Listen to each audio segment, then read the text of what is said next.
नवरात्रि का तीसरा दिन मां चंद्रघंटा की आज होती है पूजा। ये है विधि और कथा। नवरात्रि का तीसरा दिन मां चंद्रघंटा को समर्पित है। इस दिन मां चंद्रघंटा की पूजा की जाती है। असुरों का संहार करने के लिए मां दुर्गा ने इस रूप को धारण किया था। आइए जानते हैं पूजन विधि और कथा। नवरात्रि के तृतीय दिवस यानी तीसरे दिन मां चंद्रघंटा की पूजा की जाती है। मां चंद्रघंटा को परम शांतिदायक और कल्याणकारी माना गया है। इनके मस्तक पर घंटे के आकार का आधा चंद्र है, इसीलिए इन्हें मां चंद्रघंटा कहा जाता है। अन्य विशेषताओं की बात करें तो इनके शरीर का रंग स्वर्ण के समान है। मां चंद्रघंटा देवी के 10 हाथ हैं। इनके हाथों में शस्त्रास्त्र विभूषित हैं। इनकी सवारी सिंह है। नवरात्रि में मां चंद्रघंटा की पूजा का विशेष महत्व बताया गया है। मान्यता है कि जो भी व्यक्ति नवरात्रि में मां चंद्रघंटा की पूजा विधि पूर्वक करता है, उसे अलौकिक ज्ञान की प्राप्ति होती है। इस देवी की पूजा और उपासना से साहस और निडरता का बोध होता है।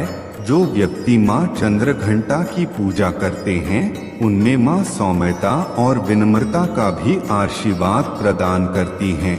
मां चंद्रघंटा की पूजा करने से रोग से भी मुक्ति मिलती है। दुर्गा चालीसा का पाठ करने से भक्तों की हर मुराद होती है पूरी। मां दुर्गा होती हैं प्रसन्न। पूजा विधि। पूजा प्रारंभ करने से पहले मां चंद्रघंटा को केसर और केवड़ा जल से स्नान कराएं। इसके बाद उन्हें सुनहरे रंग के वस्त्र पहनाएं। इसके बाद मां को कमल और पीले गुलाब की माला चढ़ाएं। इसके उपरांत मिष्ठान, पंचामृत और मिश्री का भोग लगाएं। मां चंद्रघंटा को प्रसन्न करने का मंत्र। या देवी सर्वभूतेषु मां चंद्रघंटा रूपे संस्थिता। नमस्तस्यै नमस्तस्यै नमस्तस्यै नमो नमः। माता चंद्रघंटा की कथा। पौराणिक कथा के अनुसार जब दैत्यों का आतंक बढ़ने लगा तो मां दुर्गा ने मां चंद्रघंटा का अवतार लिया।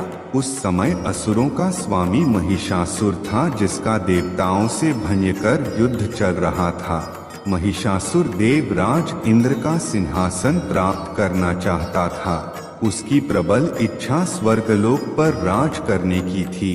उसकी इस इच्छा को जानकर सभी देवता परेशान हो गए और इस समस्या से निकलने का उपाय जानने के लिए भगवान ब्रह्मा, विष्णु और महेश के सामने उपस्थित हुए।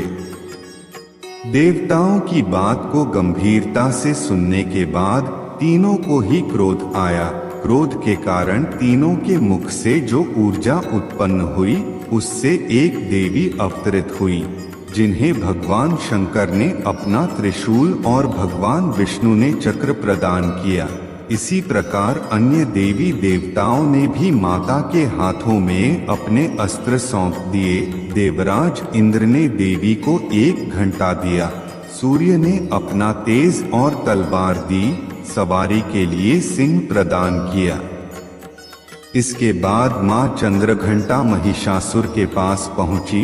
मां का ये रूप देखकर महिषासुर को ये आभास हो गया कि उसका काल आ गया है। महिषासुर ने मां पर हमला बोल दिया। इसके बाद देवताओं और असुरों में भयंकर युद्ध छिड़ गया। मां चंद्रघंटा ने महिषासुर का संहार किया। इस प्रकार मां ने देवताओं की रक्षा की।